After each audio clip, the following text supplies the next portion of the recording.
हर योगी तपस्वी नहीं होता? हर योगी तपस्वी नहीं हो सकता। कुछ तपस्वी होते हैं, कुछ राजनीति में होते हैं। इन 23 सालों में आपने कौन-कौन सी तपस्याएँ की हैं और कौन-कौन सी सिद्धियाँ सिद्ध की हैं? पहले भभूति तपस्या की, फिर चेतन तपस्या, सोना ही नहीं, निंद्रा को जीतो, फिर जलवसी, जल की क्रिया।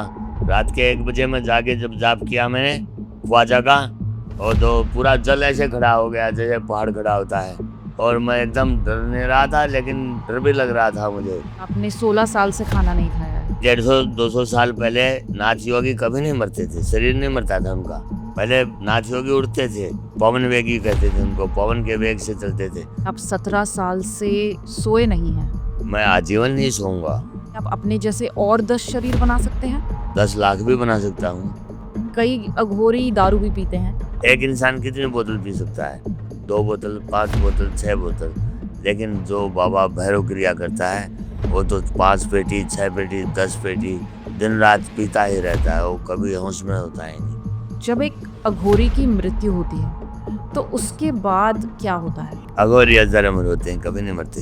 वो जान लेता है ये बॉडी मेरी इतने साल और रहेगी, इतने दिन और रहेगी, उसको पता होता है, तो पहले ही अपनी तलाश करने लग जाता है ऐसे शरीर की। एक बॉडी में 2 रहते हैं हम, एक मैं हूँ जहाँ से मेरा जन्म हुआ, और एक मेरे साथ एक मेरा बाबा है। यहाँ पे अनेक दुर्घटना होती थी इस गांव में।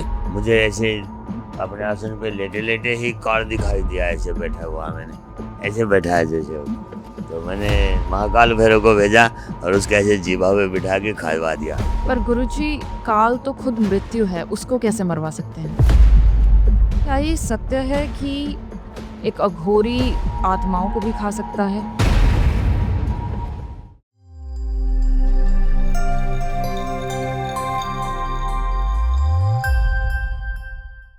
Hello everyone and welcome to our show Truths of the World. We are in conversation with Dr. Yogi Tapaswi Shahenshanath Aghori. अब इनका तो परिचय मैं आपसे करा ही चुकी हूँ, so we will jump Adesh back Adesh into our Adesh conversation. आदेश आदेश गुरुजी। आदेश तो गुरुजी, आनंदम। अब हम आपकी पर्सनल जर्नी के बारे में बात करना चाहेंगे। मैं जानना चाहती थी कि आपके नाम में डॉक्टर, योगी, तपस्वी और अघोरी लगाया जाता है। तो मेरा पहला सवाल तो ये है कि आप किस चीज़ के डॉक्टर हैं? और दूसरा सवाल ये है कि योगी और तपस्वी में क्या फ़र्क है? योगी जो नाथ संप्रदाय में कुंडल धारण कर लेते हैं उनको योगी बोला जाता है, योगी नाथ जी, शिवा योगी।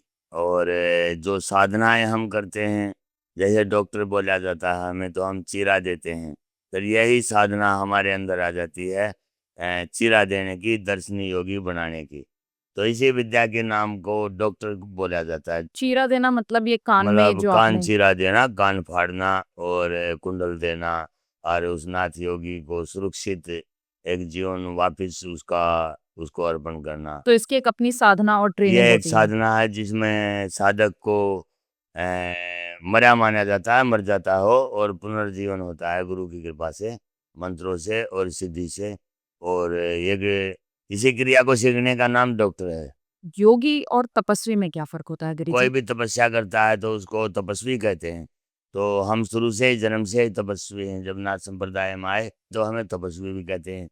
ऐसे फिर हम आगे चल के साधना पाते रहे गुरु के ज्ञान से, और आगे चले तो अघोर साधनाओं का ज्ञान हुआ, तो अघोरी हो गए। तो डॉक्टर, योगी, तपस्वी, अघोरी, ये साधनाओं से हमें ब्रांड मिल गए हैं योग के। बाकी गुरु ने तो हमें शहंशाह ही बनाया था। तो क्या हर योगी तपस्वी नहीं होता? हर योगी तपस्वी नहीं हो सकता। जैसे कुछ योगी होते हैं जो महंत, गुरु पीर ओधा होता है नाथ संप्रदाय में, कोई पीर बनता है, कोई महंत बनता है, कोई पुजारी, कोई कुठारी, कोई भंडारी, तो एक मान मिलता है उनको, एक ओधा होता है महंत का। ऐसे ही फिर जितने डेरे हैं, स्थान हैं भारत में या भारत से बाहर, उनको अभी उसी मर्यादा में रह के, गुरु की मर्यादा में रह के वो डेरे चलाने होते हैं, और उसी ज्ञान से वो सारा सिस्टम चलता है, गुरु के ज्ञान से ही। तो सब कुछ तपस्वी होते हैं, कुछ राजनीति में होते हैं। तो राजनीति के लिए भी नाथ योगी जाने जाते हैं, राजाओं के ही गुरु हैं नाथ योगी। तो 99,000 राजाओं के कान फाड़े गोरखनाथ जी ने। 1400 राजा 24 घंटे गोरखनाथ जी के साथ घूमते थे, जिनके कान पाड़े। पहले राजाओं को ही दीक्षित करते थे गोरखनाथ जी। क्षत्रिय दूध के ही राजाओं को कान पाड़ते थे गोरखनाथ जी। और उसके बाद में फिर ब्राह्मण दूध परशुराम का चीरा दिया, दीक्षा दी और पात्र देवता की स्थापना की। तो परशुराम से ब्राह्मण दूध में भी चीरा चढ़ने लग गया। तो 5 दूध में ही अब चीरा अलाउड था, कान पाड़ना। लेकिन आज भविष्य में जनसंख्या नहीं है और इस कारण किसी को भी हर दूध से चीरा चढ़ता है। दूध मतलब जातिवाद जो होता है भारत में, उसको दूध बोलते हैं। नाथ योगी ये इस जाति से है, इस दूध से है। तो पहले 5 ही जाति थी जिनमें चीरे चढ़ते थे। गुरुजी, गोरखनाथ जी सिर्फ राजाओं को ही क्यों चीरा देते थे? राजाओं को शुरू से आश्रमों में, गुरुओं के आश्रम में जाने की एक प्रथा थी। गुरुकुल होते थे तो राजकुलों को ही गुरु शिक्षा मिलती थी, सबको नहीं मिलती थी। आपने महाभारत में एक अंश आता है, कर्ण को दीक्षा नहीं दी द्रोणाचार्य ने। उन्होंने कहा मैं तो राजाओं के बच्चों को देता हूँ, आप कहाँ के राजा के पुत्र हो? तो किसी राजा का पुत्र नहीं था, इस कारण उसने उसको शिक्षा नहीं दी। लेकिन परशुराम ने उसको एक ब्राह्मण मान के ही शिक्षा दे दी। तो बाद में उसको श्राप भी दिया, तू ब्राह्मण नहीं क्षत्रिय है, एक दिन तू समय आने पे ये विद्या भूल जाएगा। तो गुरु दक्षिणा, गुरु की शिक्षा और गुरु का ज्ञान गुरु के लाल को ही मिलता है। तो अच्छी शिक्षा और अच्छे ज्ञान के कारण अच्छे दूधों को ही गोरखनाथ जी चिरा देते थे, ताकि समाज में एक अच्छा ज्ञान प्रवृत्त हो। तो ये ज़रूरी नहीं था कि अगर वो किसी को अपना स्टूडेंट बना रहे हैं, तो उनको सामाजिक जीवन छोड़कर एक योगी ही बनना है। वो योगी हाँ, बनते योगियों हुए में ऐसा होता है। नाथ संप्रदाय के योगी घर गृहस्थी जीवन से नहीं जुड़े होते, वो अटल ब्रह्मचारी जीवन से जुड़े होते हैं, तपस्वी योग में आते हैं और घर गृहस्थी नहीं करते। वो तपस्या में रहते हैं, ब्रह्मचारी रहते हैं, बैरागी रहते हैं और योग ध्यान साधनाओं में रहते हैं, चाहे वो राजनीति में हो या किसी भी ओहदे में हो। तो सभी योगियों का ज्ञान अलग है, निरंजन।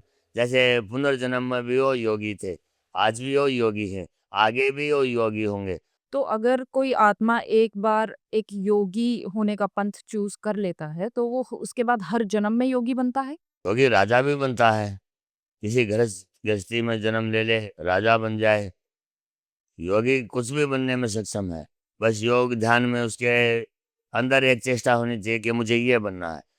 तो आत्मयोग से वही प्रकट हो जाता है जो मन में भी विचार कर ले। तो ऐसा क्या हुआ जो आपने अपनी सामाजिक ज़िंदगी छोड़ के योगी पंथ को अपनाया? मैं जान गया था कि मेरा बस नहीं चल रहा था मेरे ऊपर, और कुछ ऐसी घटनाएं घट रही थी कि मैं करना कुछ चाह रहा था, हो कुछ हो रहा था।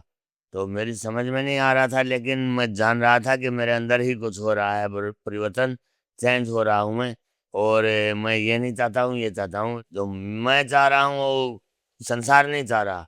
तो बड़े अलग विचार होने लग गए हमारे कम ही आयु में।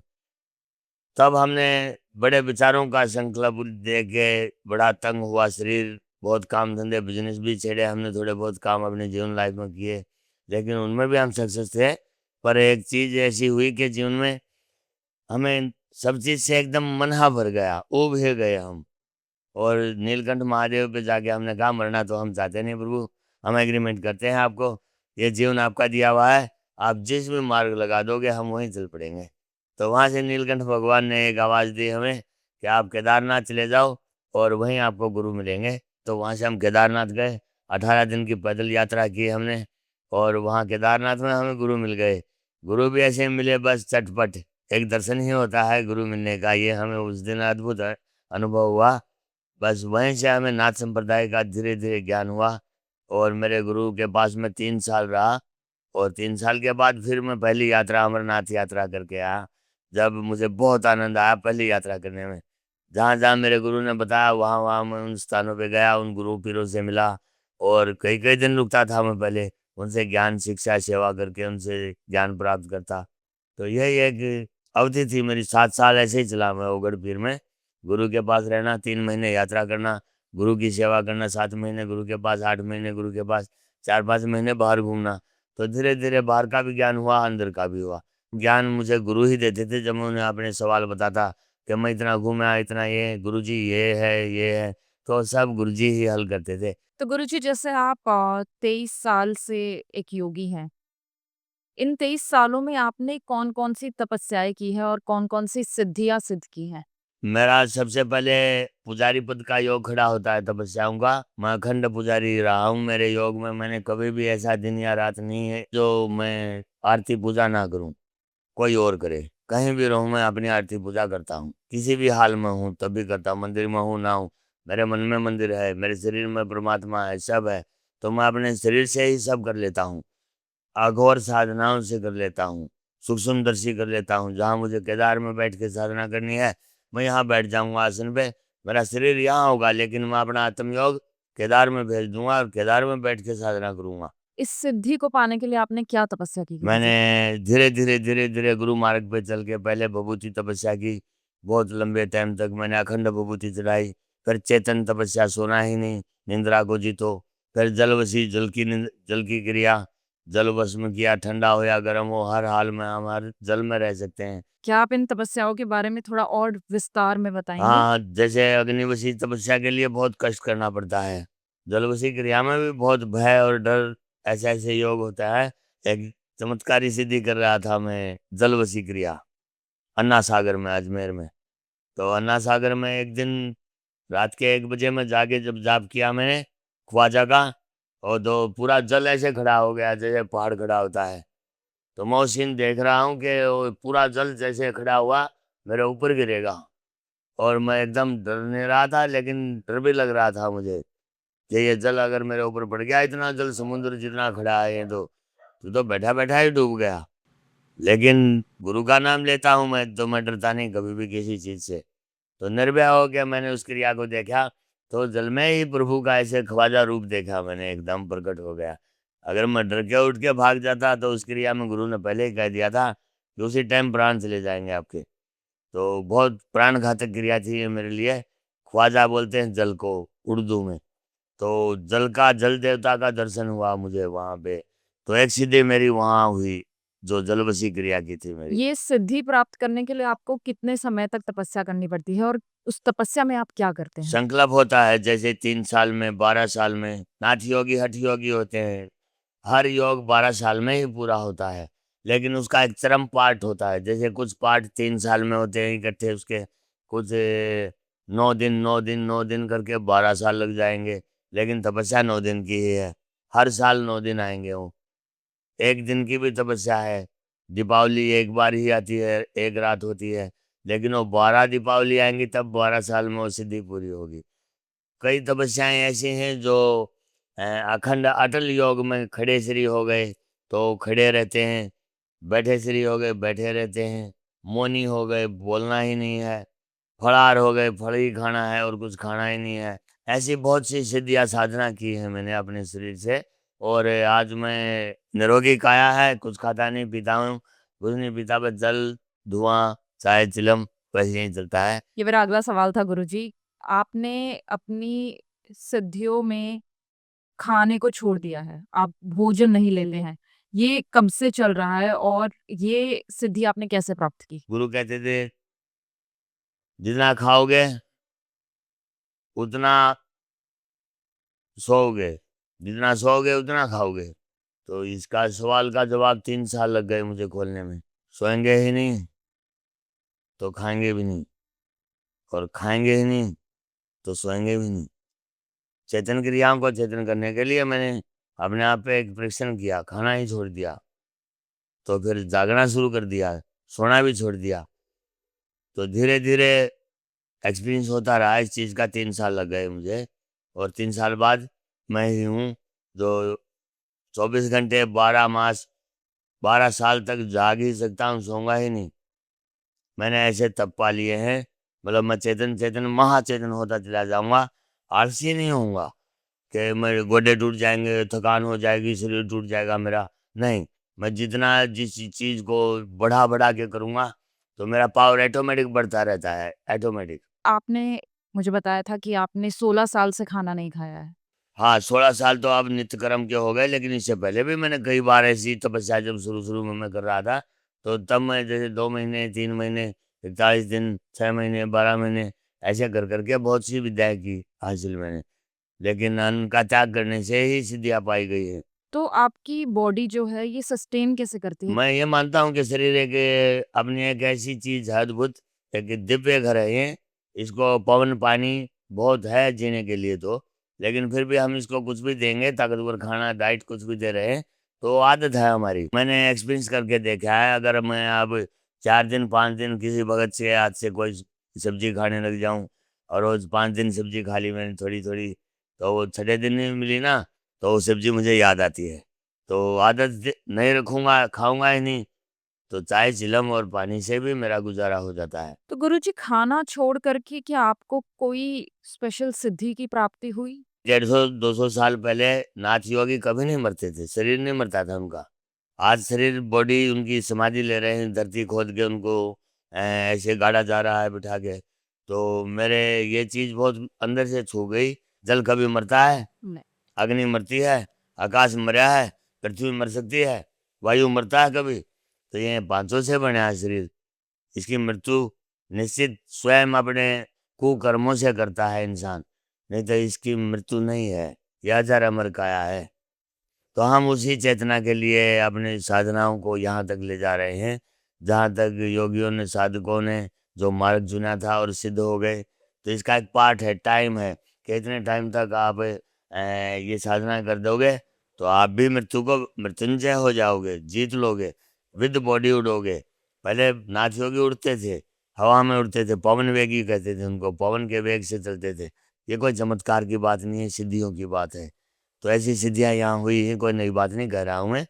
तो उसके लिए एक प्रयास कर रहा हूँ कि मैं इस शरीर से प्रेम नहीं करता हूँ, लेकिन ये शरीर ही मेरा साधन है, जो मुझे इस मार्ग पे ले जाएगा कि मैं पवन वेगी हो जाऊं। गुरुजी, आपने मुझे ये भी बताया था कि आप 17 साल से सोए नहीं हैं। ये सिद्धि के बारे में कुछ बताइए? मैं आजीवन नहीं सोऊंगा। जो चैतन्य महाप्रभु गोरक्षनाथ जी हैं, वो 3 ही निंद्रा का बखान करते हैं अपने योग साधना में, कि चैत निंद्रा, अचैत निंद्रा और चैतन निंद्रा। ये 3 निंद्रा ही लेनी होती है योगी को। चैत निंद्रा, जैसे मुझे इसका आवाज़ आया, मैं चैत हो गया, लेकिन मुझे पता है किसी ने कुछ किया है, तो मैं उठूंगा नहीं। इसको चैत निंद्रा बोलते हैं।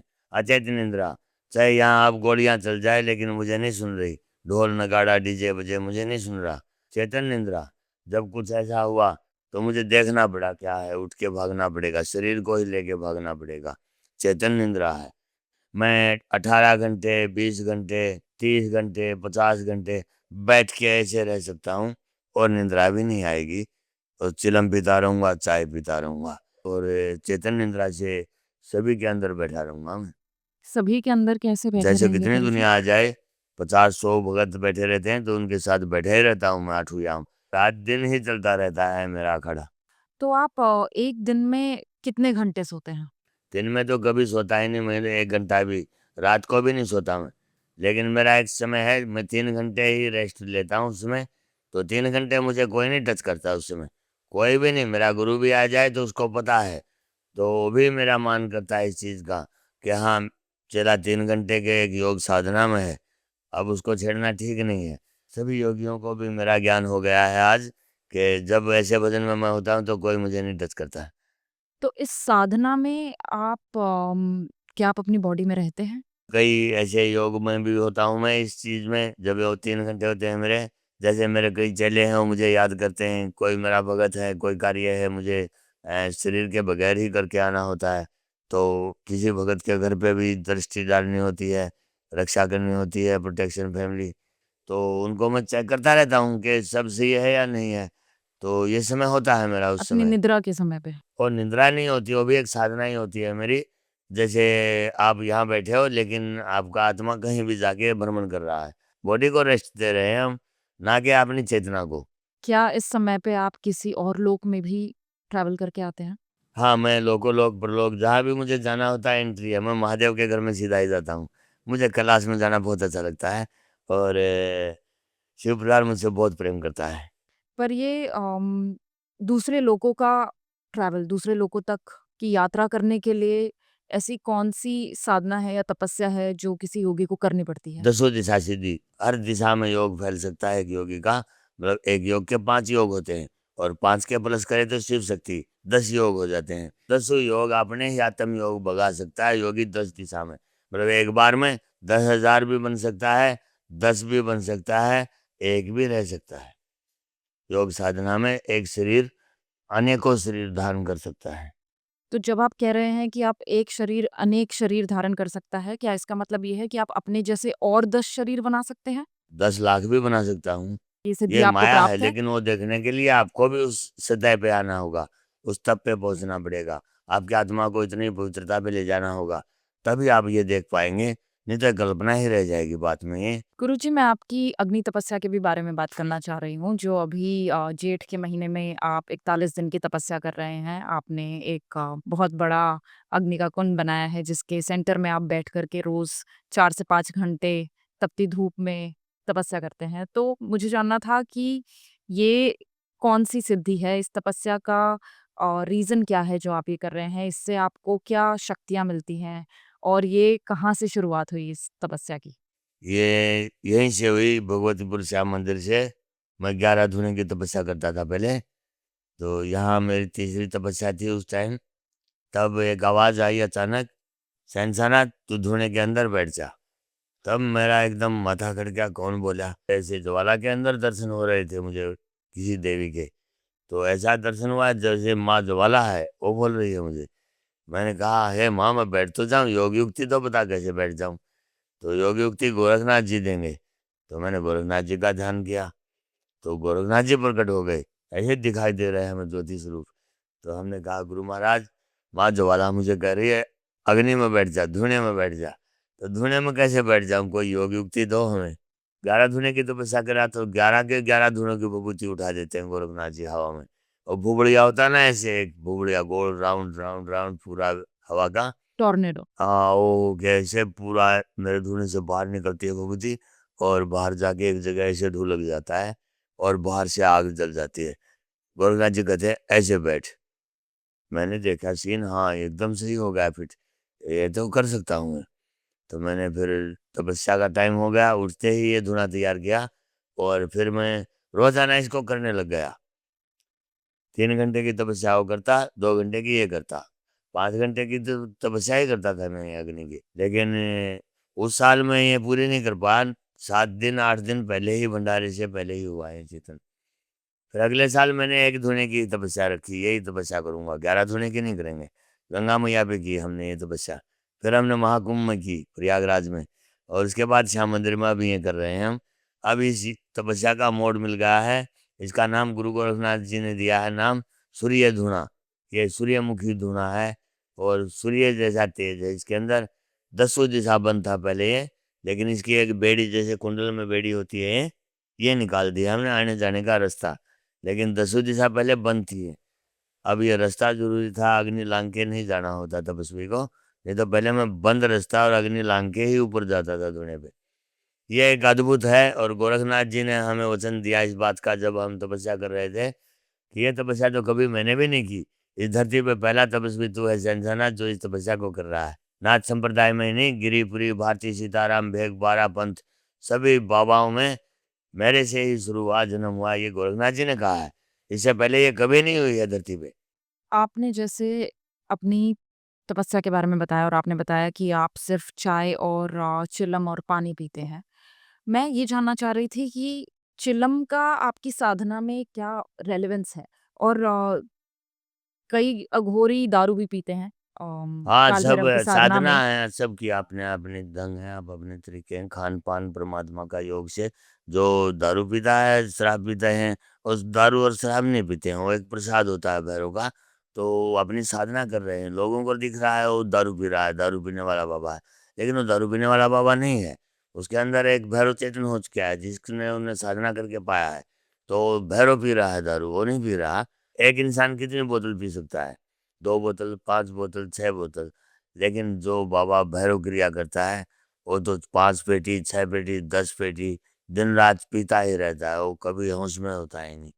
तो ऐसे योगियों को, भैरव क्रिया करने वाली साधना को दारू पीने वाला बाबा नहीं कहना चाहिए। वो एक साधक है, और सच्चा साधक है, वो अपनी साधना कर रहा है, क्योंकि उसका योग भोग शराब का है। और जो योगी चिलम पीते हैं, चिलम का मेरे जीवन में एक बहुत बड़ा रहस्य है। मैं चिलम पी के बड़ा शांत और शीतल रहता हूँ। मेरे लिए चिलम में बड़ा वज़न है। एक पुष्कर में जब रहता था तो एक कहावत है, हनुमान प्याला सिद्ध होगा पिए मतवाला। तो मतवाला बनने के एक चाह हो गया हमें हनुमान प्याला पीने का। तो ये हनुमान प्याला है, एक मंत्र है गोरखनाथ जी के, एक नाथ संप्रदाय में बोला जाता है। आरती के बाद सुबह शाम सिद्धो चाय चिलम की हरिहर। तो तब से ही हम चिलम को बड़ा सिद्धों का प्याला मानते हैं। और मेरे लिए एक दिव्य अवतार है चिलम। मैंने उसको अपना एक साधक बना लिया है चिलम को। धुआं ही सहारा है हमारा। साधना अग्नि की करते हैं, चिताओं में मसान में धुआं ही होता है। तो धुएं की एक कैपेसिटी भी बनती है हमारे अंदर उसको खाने की। मेरे धुएं में कोई नहीं रह सकता 20 मिनट, इसका धुआं ही मार देगा बंदे को। लेकिन मैं इस धुएं में भी बैठ लेता हूँ। तो ये चिलम का ही सहारा है मुझे, इस कारण हो गया। गुरुजी, मेरा अगला सवाल था कि जब एक अघोरी की मृत्यु होती है, तो उसके बाद क्या होता है? अघोर या जर अमर होते हैं, कभी नहीं मरते। और जो मर जाते हैं वो अघोर ही नहीं होते। अटल अघोर की रीत, अजर अमर मन जीत जग जीत। तो अघोरी अपने मन को जीत के अघोर साधना में डूबते हैं, वो अजर अमर हो जाते हैं। मृत्यु पे विजय पाई है तभी तो अघोरी है। मृत्युंजय हो जाते हैं अघोरी साधनाओं में डूब के। रुंडमाला धारण करके, रुंडों को सिद्ध करके साधनाओं में ऐसी क्रियाएं सिद्ध कर लेते हैं कि वो किसी भी शरीर को, एक शरीर की आयु होती है तो इसका एक टाइम है। तो टाइम जब पूरा हो जाएगा तो प्रभु इस शरीर को छीन लेगा हमसे, हम जानते हैं। कुछ चैतन्य शरीर रह जाते हैं जो इस चीज को जान गए और उसमें खोज में बढ़ गए हैं। तो शरीर को बचाना हासी खेल बात थोड़ी है। इस शरीर को यमलोक से, धर्मलोक से, महादेव से, महाकाल से, इतने काल चक्र हैं। जैसे आप तो काल महाकाल तक ही जानते होगे, उससे आगे भी काल चक्र हैं। अटल काल, अनंत काल, उनसे बच गया तो आदि काल, अनादि काल, निर्भय काल, कालों पे काल लगे हुए हैं। तो अघोरी सभी कालों से बाहर होता है, किसी भी काल चक्र में नहीं रहता। इसलिए अजर अमर अघोरी होते हैं। किसी भी शरीर में, किसी भी आत्मा में, किसी भी रूप में प्रकट होने में सक्षम होते हैं अघोरी। वो जान लेता है ये बॉडी मेरी इतने साल और रहेगी, इतने दिन और रहेगी, उसको पता होता है। तो पहले ही अपनी तलाश करने लग जाता है ऐसे शरीर की, कि अब इसके बाद मेरा ठिकाना कहाँ हो। क्या आप कह रहे हैं कि एक अघोरी की आत्मा एक शरीर से दूसरे शरीर में जाती हाँ, है और वो जैसे कभी अब मरती मैं नहीं? हूँ, मेरा है जन्म हुआ आर्य समाज गांव में, जहाँ कोई बाबा ही नहीं था। हम जानते नहीं थे साधु क्या होता है, बाबा क्या होता है, अघोरी क्या होता है, नाथ संप्रदाय क्या है। ना मंदिर जाना, ना कहीं जाना, ना बाबाओं के पास जाना। गंगा को भी नहीं मानते थे आर्य समाजी, तो गंगा स्नान को भी, कि गंगा में स्नान करने जाओ पवित्र हो जाओगे। ओम का जाप करो, पवित्र होना है तो आत्मा पवित्र हो जाएगी। तो जो ये आपकी बॉडी है, क्या ये आपकी बॉडी है या इसमें किसी और अघोरी हाँ, की ये आत्मा भी है? मेरे साथ, एक एक बॉडी में दो रहते हैं हम। एक मैं हूँ जहाँ से मेरा जन्म हुआ, और एक मेरे साथ एक मेरा बाबा है जो मुझे अपना ही मान के मेरे साथ रहता है। मेरे साथ कुछ ऐसा हुआ था कि किसी बाबा का कोई स्कूल में, मेरे पढ़ाई के टाइम पे हमारे स्कूल के अंदर कोई समाधि थी। तो मुझे उस चीज़ का पता नहीं था, खेलते खेलते कैसे उसको ठोकर लगी या क्या हुआ है। तो तब से मेरे मुंह से खून चला 3 दिन, और वो खून भी फिर अपने आप ही रुक गया। और मैं बचा हूँ, बाकी 19 बच्चे मर गए थे उसी स्कूल में, उसी यज्ञशाला पे खेलते खेलते। और क्रिया यही थी कि खून चलता था मुँह से और ठीक नहीं होते थे, मर जाते थे। लेकिन मैं बच गया हूँ, मैं भी मर ही गया हूँ, क्योंकि मैं बाहर बैठ के अपने ही धुएं को देखता हूँ। तो मुझे डर लगता है और मैं जानता हूँ मैं इस दुनिया में नहीं तप सकता। जो मेरे अंदर तप रहा है वो कोई और है, और वो मैं जानता हूँ, मैं देख भी रहा हूँ। लेकिन वो जो कर रहा है, इससे मुझे बहुत अच्छा लग रहा है। तो मैं इस साधना में उससे साथ पूरा एक सहयोग कर रहा हूँ। और मैंने अपने आप को सिलेंडर कर दिया है, कहीं से भी मैं अपना नहीं रहा हूँ, पूरा ही मैंने आत्मा उसके नाम ही कर दिया है। जहाँ वो मुझे ले जा रहा है मैं जाके खुश हूँ। और भी बहुत कुछ ज्ञान हो रहे हैं मुझे, जैसे अपने आप ही मुझे बहुत कुछ मंत्रों के ज्ञान हुए, कई कालों के ज्ञान हुए, नक्षत्रों के ज्ञान हुए। मैं किताबें कम पढ़ता हूँ, पढ़ता ही नहीं, नाथ रहस्य ही पढ़ता हूँ। तो जैसे गुरुजी आपने कहा कि आपके शरीर में 2 आत्माएँ वास करती हैं। ये मेरी कहानी हो गई है, जैसे एक बाबा, एक मैं। दूसरा जीवन जो जी रहा हूँ मैं बाबा वाला, इसमें मुझे चिरंजीव होने की इच्छा प्रकट हो गई है। अब मृत्यु को जीतने का मन हो गया है मेरा। और मैं शरीर को भी नष्ट नहीं होने दूंगा। थोड़ा और योग बच गया है, उस समय तक अगर ये प्रभु ने काया माया मेरे दी समय दिया तो मैं इसी युग में आपको ये शरीर पवन वेगी करके दिखाऊंगा। इतनी सारी साधनाएँ करना, सिद्धियाँ लेना, इस सब का रीज़न क्या है? इसका आपकी वजह क्या है ये सब करने की? बस जितना ज्ञान होता है आदमी चाहता है कि और आगे बढ़े, कोई भी हो, ज्ञान बढ़ता जाएगा तो और बढ़ते जाएंगे और बढ़ते जाएंगे। अब जितनी साधनाएं कर रहे हैं उससे चेतनाएं बढ़ रही हैं, ज्ञान बढ़ रहे हैं, अपने आप पे विश्वास हो रहा है उन चीज़ों पे कि हाँ ये हो रही हैं। कुछ करने से भी हो रहा है, किसी भगत का कुछ उस मंत्र से कर दिया कि माई आई एक दिन बाबा बच्चा नहीं है, हमने विभूति दी दे, हो गया जा, तेरे तो ठाडा होगा, तेरे तो हंगा होगा, तेरे तो फलाना होगा, ऐसे पहले ही बता दिया हमने, और हो गए हूँ। तो ऐसा यकीन होता है तो फिर क्यों ना साधना करें, क्यों ना तपस्या करें, क्यों ना उन सिद्धियों को पाएं जो सत्यमेव जयते हैं। अगर किसी के परिवार में बच्चे नहीं हो रहे हैं, तो आप आशीर्वाद देते हैं, विभूति देते हैं और और भी उससे बहुत बच्चे हो काम, जाते जैसे कोई पुलिस में लगना चाहता है, फार्म भर के आ गया तो धागा बांध दिया, गुरु का नाम लेके मंत्र जाप करके, छोटा मोटा कोई बाधा थी देखा योग में तो कर्म भी करवा दिया, तो उस बाधा के खत्म होने के बाद जॉब लग जाती है। किसी का विदेश का कहीं जाने का मन है तो उसके कागजों में कुछ कमी हो रही है तो बाधाएं आ रही हैं, तो बाधा कुछ कर्म करते हैं हम, देवताओं का कुछ पूजा आहार देते हैं, तो वो भी कार्य बहुत जल्दी, इतने दिन हम बताते हैं उतने दिन में ही हो जाता है। एक बार ऐसा हुआ था यहाँ पे, मैं यहीं पे बैठे चिलम पी रहा था, एक भगत आया, बाइक रोकी और यहाँ बैठ गया। मैंने कहा कहाँ से आया भाई भगत तू? बोला रोहतक से आया हूँ। जाएगा कहाँ? खड़वाड़ी गाँव में जाऊँगा। बात तू चला जा, 1 घंटे के अंदर मृत्यु होने वाली है तेरी, और तू 1 घंटे के अंदर पहुंच गया तो तेरे घर आ पाओगा, घर मर जाओगा, और नहीं तो तू रोड पर पड़ा पाओगा। तेरी देख लिया काल सिर पे खड़ा है। तो उसका यकीन हो गया बच्चे को, तुरंत भाग लिया। पता चला अगले दिन हमने पता करवाया, ऐसे जो कोई बच्चा आया था खड़वाड़ी गाँव का, यहाँ आते थे पहले भगत, वाकई में वो बच्चा 1 घंटे के अंदर मर गया वहाँ। उसका पहले नाक टेढ़ा हो चुका था, यहाँ हमने पहले देख लिया था, ये जाने वाला है। तो ऐसे कई बार हमें दिखता है तो हम बता देते हैं भगत को। आपने कहा कि आप अपनी आँखों से देख सकते हैं, कोई बुरी आत्मा है या कोई देवी-देवता है। तो क्या उसके लिए आपको ध्यान लगाना पड़ता है या आप नॉर्मली ही अपनी हाँ, आँखों से कई देख सकते चीज़ें हैं? ऐसी होती हैं जिनको ध्यान लगा के ही देखना पड़ता है, नहीं समझ में आती। लेकिन कुछ चीज़ें तो साक्षात ही दर्शन होते हैं। जैसे मैं यहाँ से 6 साल पहले यहाँ जब मैं आया, तो इसी रोड का एक इतिहास है 2021 का। तो उससे पहले यहाँ पे अनेक दुर्घटना होती थी इस गाँव में, रोड के ऊपर, और मृत्यु ही होती थी। मुझे ऐसे अपने आसन पे लेटे-लेटे ही काल दिखाई दिया, ऐसे बैठा हुआ मैंने, ऐसे बैठा है जैसे वो। तो मैंने महाकाल भैरव को भेजा और उसके ऐसे जीभा पे बिठा के खावा दिया। तो हमने भविष्यवाणी कर दी, यहाँ कोई नहीं मरेगा अब काल यहाँ नहीं आएगा, इसी में एक्सीडेंट हो सकता है साधन की कंट्रोल ना कंट्रोल होने से, लेकिन मृत्यु नहीं होगी इस सीम के अंदर। तो आज 6 साल हो गए, कोई इस सीम के अंदर नहीं मरता, नहीं तो हर महीने 8 10 15 मर जाते थे। थाना और मेडिकल आज भी गवाह हैं। पर गुरुजी, काल तो खुद मृत्यु है, उसको कैसे मरवा सकते हैं? हाँ, काल को खाने के लिए महाकाल है, और महाकाल को भी खाने के लिए अटल काल है। जैसे जनवरी, फरवरी, मार्च महीने हैं, ऐसे ही काल हैं।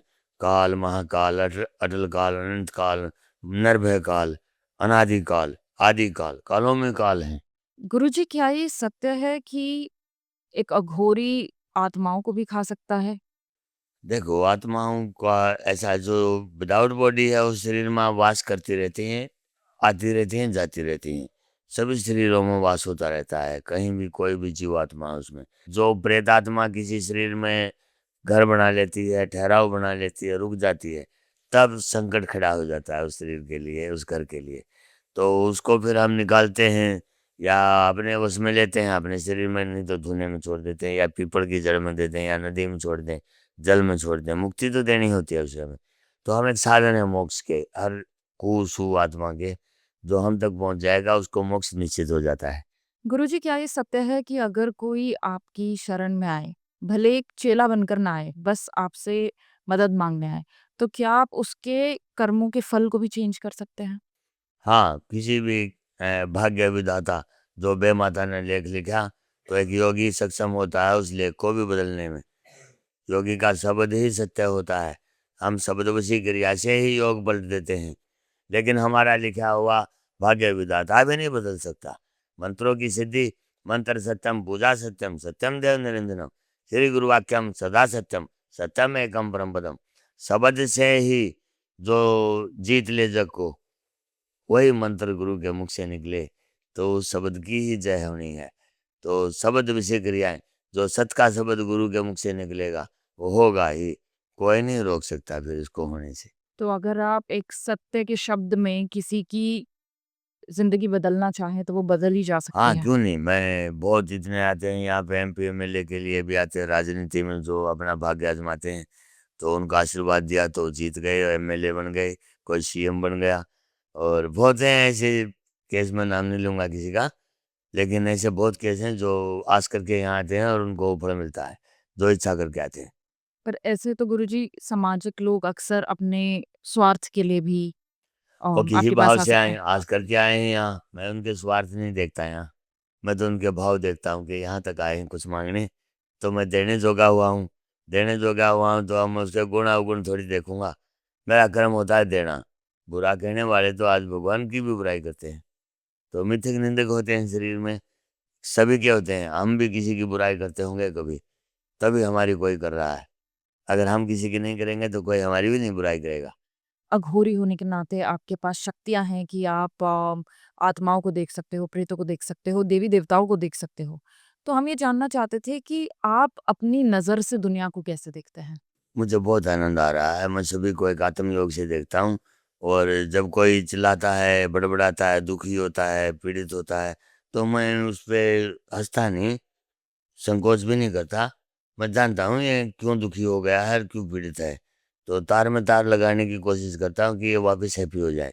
मुझे पता है उस पीड़ा का क्यों पीड़ित है ये, तो वो मान लेता है तो मैं उसको मार्ग बताता हूँ, उससे उसकी पीड़ा खत्म हो जाती है, हैप्पी हो जाता है, मुझे बहुत अच्छा लगता है। आप एक किताब का मेंशन कर रहे थे कि आप एक किताब लिख रहे हैं। हाँ, मैंने 2 साल पहले गुरु गोरखनाथ जी ने कहा मुझे, जैसे धुनों में मैं तपस्या कर रहा था तो ऐसे ही एक आवाज़ आई कि सेंद्रनाथ, आप अपना आत्मज्ञान लिखो, आत्म गुरु, एक ऐसी किताब लिखो जिसका नाम हो आत्म गुरु है नमः। जो ये किताब है ये मेरी आत्मा का ज्ञान होगा, और मैं उसमें वो किताब में वो ज्ञान लिखना चाहूँगा जो मुझे तपस्याओं से, साधनाओं से, अपनी क्रियाओं से, योग से, तो मुझे ज्ञान हुआ गुरु पीरों से, मैं वो अपनी एक जीवनी किताब में लिखना चाहूँगा। और इसके लिए थोड़ा बहुत हमने शुरू भी कर दिया है, तो लगभग 1 साल में ही पूरा हो जाएगा, तब दुनिया को देंगे हम ये किताब, अपनी एक अघोरी के नाम से। ये एक अघोरी क्या है गुरुजी? मैं ये हर जगह लिखा हुआ देखती हूँ आपके इंस्टाग्राम पे, आपके आश्रम में। बस एक आत्मा है, हम ये कहना चाहते हैं हम, और कुछ नहीं। एक आत्मा, एक अघोरी। गुरुजी, मैं आपको धन्यवाद कहना चाहती जय हूँ हो। कि आपने हमारे लिए ये समय निकाला और हमें इतना सारा ज्ञान दिया। आई एम श्योर जो व्यूअर्स हैं इस पॉडकास्ट के, उनको भी ये देख कर के काफ़ी नई ज्ञान की चीज़ें पता लगी होंगी और उनको भी उतना ही अच्छा लगा होगा जितना हमें अच्छा लगा है। So thank you Guruji, thank you once again. क्या आप हमारे व्यूअर्स को एक लास्ट एंड फाइनल मैसेज देना चाहते हैं आज के लिए? हाँ, मैं ज़रूर सबको एक बात कहना चाहूँगा, अपने आत्मा का ही ज्ञान मानो, ना दिल की चलाओ, ना दिमाग की। त्रिशूल, जैसे ये त्रिशूल है महादेव का, तो महादेव हमेशा आपको दिखता है त्रिशूल के साथ ही दिखाई देते हैं। गोरखनाथ जी त्रिशूल के साथ दिखाई देंगे, माँ दुर्गा त्रिशूल के साथ दिखाई देंगी। तो ये त्रिशूल हमें प्रतीक देते हैं, संदेशा देते हैं कि दिल, दिमाग, आत्मा तीनों हमारे हाथ में हैं। तीनों शूलों पे हमारा बड़ा कब्ज़ा है। आप अपने बुद्धि ना चलाएँ, अपने दिमाग को ना चलाएँ, अपने दिल को ना बरतें, आत्मा का ज्ञान लें और आत्मा के मार्ग पे चलें। अपने ही आत्मा का ज्ञान लें, अपनी आत्मा को गुरु बनाएँ। ओम आत्म गुरुवे नमः।